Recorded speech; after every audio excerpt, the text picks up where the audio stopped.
Welcome back to వీకే రుచులు. నేను ఈరోజు సండే స్పెషల్ ఎగ్ బిర్యానీ చేయబోతున్నాను. దీనికోసం ఎగ్స్ బాయిల్ చేసి పక్కన పెట్టుకోవాలి.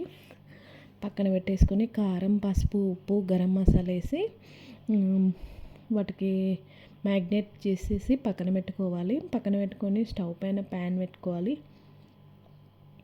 స్టవ్ పైన ప్యాన్ పెట్టి ఆయిల్ వేసేయాలి. ఆయిల్ వేసి ఆయిల్ హీట్ అయ్యేలోపు మనము రైస్ వాష్ చేసి పక్కన పెట్టుకోవాలి. ఈ రైస్ వాష్ చేసి పక్కన పెట్టుకొని మనము ఆయిల్ హీట్ కాగానే సన్నగా తరిగిన ఉల్లిపాయలు వేసి ఫ్రై చేయాలి. ఫ్రై చేస్తూ ఈ ఫ్రై అయ్యేలోపు టైం పడుతుంది కదా, దానికోసమని మళ్ళీ మనం రైస్ వండడానికి వాటర్ పెట్టాలి. వాటర్ పెట్టి అది హీట్ అయ్యేలోపు మనకు కావాల్సిన స్పైసెస్ అన్నీ యాడ్ చేసుకోవాలి. స్పైసెస్ అన్నీ వేసి సాల్ట్ వేయాలి. స్పైసెస్ అన్నీ వేసి కొంచెం ఒక స్పూన్ సాల్ట్, కొంచెం ఆయిల్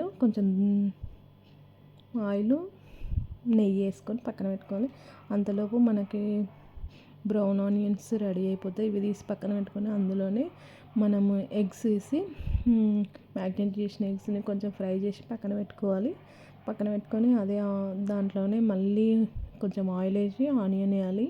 ఆనియన్ చిన్నగా కట్ చేసిన ఆనియన్స్ వేసి ఫ్రై చేయాలి. అవి ఫ్రై అయ్యేలోపు 4 పచ్చిమిర్చి తీసుకొని పేస్ట్ పట్టి వేసేయాలి. అలాగే 2 టమాటాలు కూడా పేస్ట్ పట్టి దీంట్లో వేసుకోవాలి. అంతలోపు ఇది ఫ్రై అయ్యేలోపు ఇటు వాటర్ హీట్ అయితే ఇది బాయిల్డ్ అయినాక ఆ స్పైసెస్ అన్నీ తీసి పక్కన పడేయాలి. పక్కన వేసుకోవచ్చు. మనము గ్రేవీ ప్రిపేర్ చేస్తున్నాం కదా, ఆ గ్రేవీలో వేసాను నేనైతే. ఎందుకంటే తింటున్నప్పుడు రైస్లో డిస్టర్బ్ అవుతుందని దీంట్లో గ్రేవీలో వేసాను. అందులోనే కొత్తిమీర, పుదీనా వేసాను. మళ్ళీ కొత్తిమీర, పుదీనా వేసి మనం వాష్ చేసిన రైస్ ఉన్నాయి కదా, రైస్ని కూడా అందులో వేసుకున్నాను.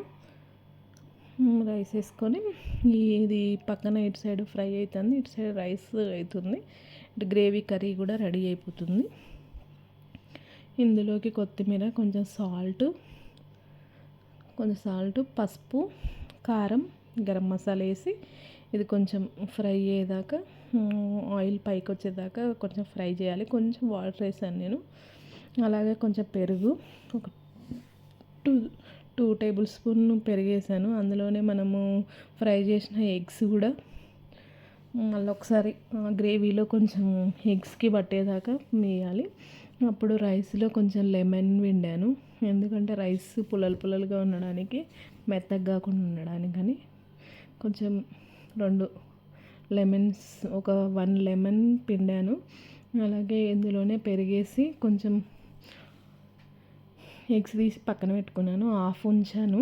అందులో హాఫ్ లేయరు రైస్ వేసాను. మళ్ళీ దానిపైన మళ్ళీ ఒక లేయరు గ్రేవీ వేసి పచ్చిమిర్చి, కొత్తిమీర వేసాను. మళ్ళీ పైన రైస్ వేసి ఎగ్స్ వేసి కొత్తిమీర, పుదీనా వేసాను. ఇది కర్డ్. మా బిర్యానీ అయితే ఇలా వచ్చింది. చాలా బాగుంది. మీకు కనుక ఈ వీడియో నచ్చితే లైక్ చేయండి, షేర్ చేయండి, సబ్స్క్రైబ్ చేసుకోండి. Bye friends.